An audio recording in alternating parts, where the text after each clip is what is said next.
President, Norge er en havnasjon. Vi har alltid levd av havet. Det er havet som ikke minst har gjort Norge til en velstående nasjon, og det er havet som i stor grad skal være vår hovedressurs også etter oljealderen.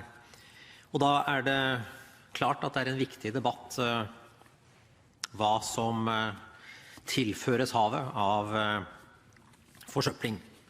Og det gjelder ikke minst plast og mikroplast som en økende global miljøutfordring. Det aller meste av avfallet som plukkes opp i strandsonen er plast. Flere steder er det over 97% av avfallet som er plast. Vi vet at dyr i havet dør fordi de spiser eller sitter fast i plastavfall. Vi vet at mikroplast kan spre miljø- og helseskadelige stoffer, både fordi plasten i seg selv kan inneholde slike stoffer, og fordi andre miljøgifter kan feste seg på mikroplasten.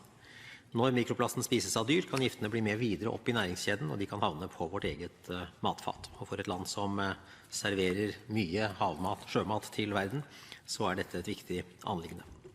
Vi må ha et godt kunnskapsgrunnlag når vi nå vurderer tiltak mot mikroplastforurensning.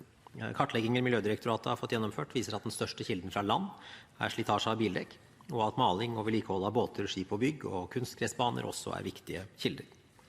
Mikroplast tilsettes også direkte i enkelte produkter, som i noen kroppspleieprodukter, og bidrar dermed til utslipp av mikroplast når de brukes.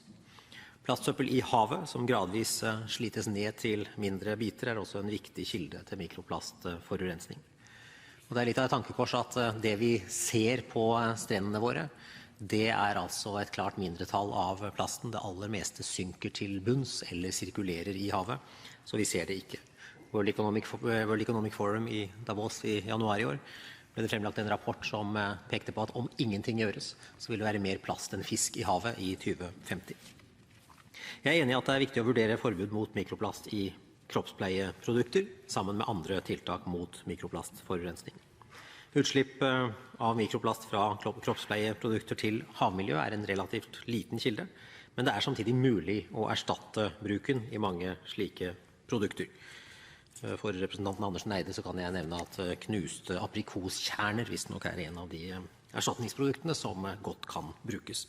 Enkelte land har allerede tatt initiativ til å forby bruken, og vi vet at det er tatt frivillige initiativ på bransjenivå for å fase ut bruken, og at tiltak på internasjonalt nivå som en regulering i EU vil ha en langt større effekt enn et forbud i Norge alene. Den danske miljøministeren har nylig sendt et brev til Europakommisjonen hvor det oppfordres til forbud mot mikroplast i kosmetiske produkter, og jeg ser positivt på det. Jeg tok selv opp spørsmålet om marin forsøpling og mikroplast på det nordiske miljøministermøtet i Finland nylig. Det at det er så mange kilder til mikroplast synliggjør at det er en omfattende og kompleks problemstilling som kommer til å kreve tiltak på mange områder og i forhold til mange sektorer og produktgrupper.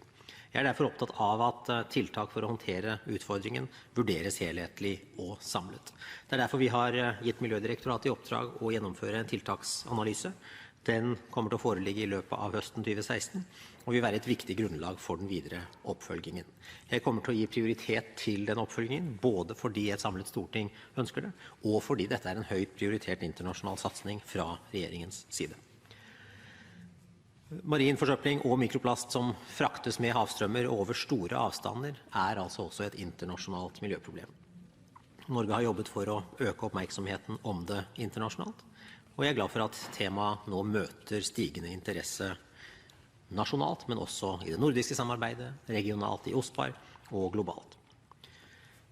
Norge fremmet for 2 år siden et forslag til resolusjon i FNs miljøforsamling.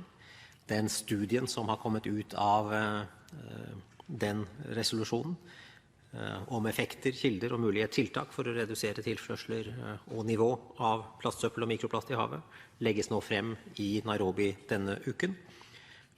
Og som oppfølging av den så har Norge allerede foreslått en tiltaksrettet resolusjon som, hvis den blir vedtatt, kan bety en viktig global enighet om en rekke konkrete tiltak. Et sentralt forslag i resolusjonen er at UNEP, FNs miljøprogram, skal utrede om det internasjonale miljøregelverket vi har i dag er godt nok, og om det er godt nok samordnet til å bekjempe plastsøppel og mikroplast i havmiljøet. Det vil gi oss et grunnlag for å vite om det er eventuelt en ny konvensjon, eller om det er andre instrumenter som vil være best egnet for å nå resultater i dette viktige arbeidet.